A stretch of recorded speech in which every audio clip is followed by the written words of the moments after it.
बिस्मिल्लाहिर्रहमानिर्रहीम, अस्सलाम वालेकुम।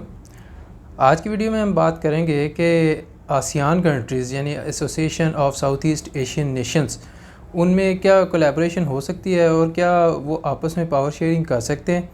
उसके बारे में एक इनिशिएटिव लिया गया है, हम स्पेसिफ़िकली उसके बारे में बात करेंगे, फिर हर्डल्स के बारे में डिस्कस करेंगे। तो शुरू करते हैं कि आसियान के टोटल 10 मेंबर्स हैं और ये association of south east Asian Nations कहलाती है। ठीक है जी। और यहाँ पे आपको मैप नज़र आ जाएगा। मैप में आप देख सकते हैं कि ये कंट्रीज़ कहाँ कहाँ वाक़ हैं। और जिस प्रोजेक्ट की हम बात करने जा रहे हैं वो है कि लाओस, जो कि एक आसियान का मेंबर है, उसने अपनी इलेक्ट्रिसिटी ट्रांसफ़र की है या ट्रांसमिट की है to Singapore, which is an island nation of the mainland Asia. और ये इलेक्ट्रिसिटी 4 कंट्री से होकर गुजरी है, लाओस, थाईलैंड, मलेशिया और उसके नीचे सिंगापुर। तो जून और जुलाई में ये प्रोजेक्ट जनाब हुआ है और उसमें अमाउंट जो इलेक्ट्रिसिटी की है वो सिर्फ 100 मेगावाट है, जो कि तकरीबन 1% बनती है सिंगापुर की टोटल कैपेसिटी से। लेकिन आप अंदाज़ा लगा सकते हैं कि इसकी सिंबॉलिक वैल्यू बहुत ज़्यादा है, क्योंकि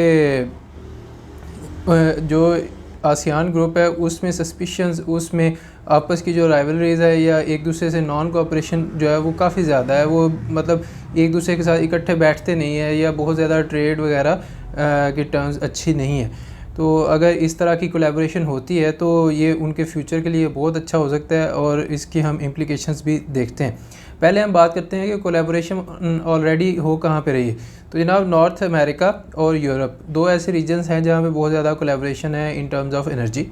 और उसके फ़ायदे ये हैं कि it reduces the cost of the energy और पोल्यूशन जो है वो भी कंट्रोल रहती है। और तीसरा है कि पूलिंग ऑफ पावर से जो है वो डेफिसिट कंपनसेशन भी होती रहती है कि एक जगह पे अगर इलेक्ट्रिसिटी कम प्रोड्यूस हो रही है, चाहे वो हाइड्रो पावर है या सोलर पावर है या विंड पावर है, तो दूसरी तरफ जो प्लांट्स लगाए हुए हैं पूरे पूल में है या सारी यूनियन में है या कोलैबोरेटिंग कंट्रीज़ हैं, वहाँ से आप पावर एक्सट्रैक्ट करके सिस्टम में भेज सकते हैं और पावर का डेफिसिट जो है वो ख़त्म हो जाएगा। So this is more of a collaborative effort which can lead to collective good. ठीक है जी। इसके ऊपर नॉर्थ अमेरिका और यूरोप काम कर रहे हैं। इन कंट्रास्ट अगर हम आसियान की बात करते हैं तो वहाँ पे सस्पिशन है कि लोग एक दूसरे के साथ दोस्ती तो करना चाहते हैं लेकिन वो कर नहीं पा रहे, क्योंकि you are never 100% sure of the intentions of the other. You can never 100% rely on your neighbours के जब हमें एनर्जी की ज़रूरत होगी तो कहीं वो पीछे से बंद ना कर दें। जब हमें हमारी जो लोड मैनेजमेंट है उसमें थोड़े से फ्लॉज आ रहे हैं या लोड अच्छे तरीके से मैनेज नहीं हो रहा डोमेस्टिक इलेक्ट्रिसिटी की वजह से, तो कहीं पीछे से शॉर्टफॉल ना आना शुरू कर दे। तो ये चीज़ें हैं। तो इस वजह से क्या होता है जनाब के फॉसिल फ्यूल के ऊपर बहुत ज़्यादा रिलाई करते हैं और वो अपने सरप्लस दिखा के जो डोमेस्टिक हैं वो सरप्लसेस दिखा के वो बहुत ज़्यादा जो है ना शेयर बनते हैं या बोस्ट करते हैं कि जनाब वाह वाह हमारे पास 30% एक्स्ट्रा इलेक्ट्रिसिटी पड़ी हुई है, हमारी जो मैक्सिमम डिमांड है डोमेस्टिक उससे भी 30% हम एक्स्ट्रा सरप्लस जनरेट करने की कैपेसिटी रखते हैं, लेकिन वो फॉसिल फ्यूल पावर्ड है। तो इस सब का नुकसान ये है कि एक ग्रीन मूवमेंट चल रही है पूरी दुनिया में। आपने देखा कि क्लाइमेट चेंज की वजह से कौन कौन से हादसात हो रहे हैं, बहुत सारे डिज़ास्टर्स भी हो रहे हैं। तो उसको देखते हुए आसियान में भी ये रियलाइजेशन काफ़ी पहले से है, 2014 से है और उससे पहले भी अगर आप बात करें तो तकरीबन 25 साल हो गए हैं इस चीज़ को कि वो आपस में बात कर रहे हैं कि जनाब क्लाइमेट डिज़ास्टर्स और दूसरी जो प्रॉब्लम्स हैं उनसे कलेक्टिवली मीट करने के लिए हमें आपस में कोऑपरेशन की ज़रूरत पड़ेगी। ठीक है जी। तो लेकिन अभी तक क्योंकि वो सस्पिशन में है तो फॉसिल फ्यूल्स के ऊपर वो रिलाई कर रहे हैं और रिज़ल्ट ये है कि कॉस्ट और पोल्यूशन जो है वो वहाँ पे बहुत हाई है। अब सिंगापुर की हम अगर बात करते हैं, दो नेशन हैं क्योंकि लाओस से इलेक्ट्रिसिटी गई है अल्टीमेटली सिंगापुर, तो उनकी थोड़ी सी प्रोफाइल देख लेते हैं फिर हम इनके चैलेंजेस डिस्कस करेंगे। सिंगापुर जो है उसकी 95% तकरीबन एनर्जी जो है वो नेचुरल गैस से प्रोड्यूस होती है। ठीक है जी। छोटी सी आइलैंड नेशन है और बिज़नेस हब है या ट्रेड हब है, तो उसका बहुत ज़्यादा एरिया नहीं है। यही वजह है कि अगर वो अपनी मैक्सिमम कैपेसिटी या एक ऑप्टिमम कैपेसिटी के ऊपर सोलर पैनल्स या सोलर पावर लगाते भी हैं तो वो फिर भी just 3% of the total production को मीट करेगी। बाकी की सारी इलेक्ट्रिसिटी या तो वो फॉसिल फ्यूल से बनाएंगे क्योंकि वो पावर प्लांट छोटी जगह पे लग जाता है और एनर्जी बहुत ज़्यादा प्रोड्यूस करते हैं, या फिर वो एनर्जी कहीं से इंपोर्ट करेंगे जिसकी वजह से उन्हें ट्रेडिंग पार्टनर्स की ज़रूरत है। ठीक है जी। और लाओस की अगर हम बात करें तो उन्होंने जनाब डैम बिल्ड बहुत ज़्यादा किए हैं पहले पिछली एक डेकेड में। यही वजह है कि वो almost at the verge of default भी चले गए थे। तो अब अगर ट्रेड के प्रॉस्पेक्ट्स बढ़ रहे हैं या ट्रेड वो करना चाह रहे हैं तो ये एक बड़ी बेनिफिशियल चीज़ है, क्योंकि इससे उनको फॉरेन एक्सचेंज रिजर्व्स मिल सकते हैं और कंट्री जो है उसके फाइनेंशियल या जो इकोनॉमिक इंडिकेटर्स हैं वो बेहतर हो जाएंगे, which is a very positive thing for them. और पूरे रीजन को भी उससे फ़ायदा होगा, कनेक्टिविटी बढ़ेगी, ट्रेड बढ़ेगी और लिविंग स्टैंडर्ड्स जो हैं वो इम्प्रूव होंगे। सो this is a win win situation for both Singapore and Laos, ठीक है जी।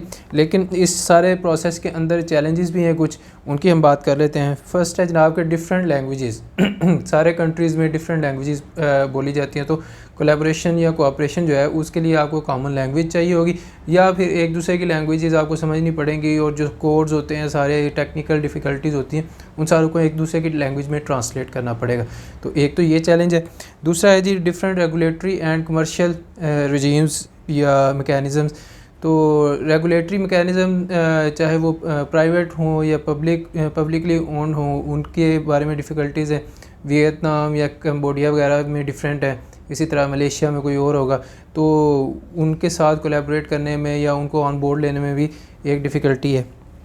फिर आ जाता है जी डिफरेंस इन पावर इंफ्रास्ट्रक्चर, कि पावर का जो इंफ्रास्ट्रक्चर है मेनली ट्रांसमिशन लाइंस जो हैं वो किस तरह की आया कि वो हाईली एफिशिएंट है या फिर वो इनएफिशिएंट है या उनमें लॉसेस होते हैं या फिर वो पावर लीक करते हैं, ठीक है। तो ये भी एक डिफरेंस है। इसके अलावा differences in voltage and frequency, different ममालिक में डिफरेंट वोल्टेजेस दी जाती हैं। कहीं पे 110 वाली वोल्टेज भी चल रही होती है, हमारे मुल्क पाकिस्तान में 220 हम यूज़ करते हैं डोमेस्टिकली, और इसी तरह फ्रीक्वेंसी में भी डिफरेंसेस होते हैं, तो ये भी आपको सॉर्ट आउट करना पड़ेगा। और last but not the least transit fees, कि जनाब जो दरमियान में ममालिक आएंगे उन्होंने भी तो कुछ लेना है ना, कि उनके ममालिक में ट्रांसफार्मर्स लगे हुए हैं या ट्रांसमिशन लाइंस जो हैं उनके बिल्ट इन स्टेशंस लगे हुए हैं, तो उनको ट्रांजिट फ़ी भी आपको पे करनी पड़ेगी। तो ट्रांजिट फ़ी कितनी होगी, किस तरह आप उनको पे करेंगे या कितना वो ईयरली चार्ज करते हैं, वो सारा आपको कैलकुलेट भी करना पड़ेगा और उनके साथ MOUs भी साइन करना पड़ेंगे और एग्रीमेंट्स यू कैन से, ठीक है जी। ये मेन चीज़ है कि आसियान में एक जो रीजनल ग्रिड सिस्टम है वो बन सकता है, but there are certain challenges which must be resolve beforehand in order to have widespread cooperation in the region, ठीक है जी। और इसके बारे में एक बड़ी मज़े की कोटेशन मुझे मिली है कि जी connecting grids is technical but sharing power is political, कि जनाब जो ग्रिड्स हैं उनको कनेक्ट करने के लिए आपको जस्ट टेक्निकल कुछ चीज़ों की ज़रूरत है, कुछ इंजीनियर्स की ज़रूरत है, लेबर की ज़रूरत है, लेकिन पावर शेयरिंग जो है वो एक स्पेसिफिकली पॉलिटिकल चीज़ आ जाती है कि आपकी जो पॉलिटिकल रिजीम्स हैं एरिया की या उस रीजन की, are they willing to collaborate with one another, are they willing to trust with one another, are they willing to you can say sign on binding agreements with one another, ये सारा कुछ है। और क्या वो अपनी जो पैरोकियल अप्रोच है या लोकल अप्रोच है उसको छोड़ के लॉन्ग टर्म बेनिफिट्स या लॉन्ग टर्म थिंकिंग की कैपेसिटी रखते हैं या नहीं रखते, या उसको परस्यू करते हैं कि नहीं करते। तो ये एक पॉलिटिकल सवाल है। You can tell me if this is possible और not in the comments. If you like the video make sure you subscribe. Thank you very much.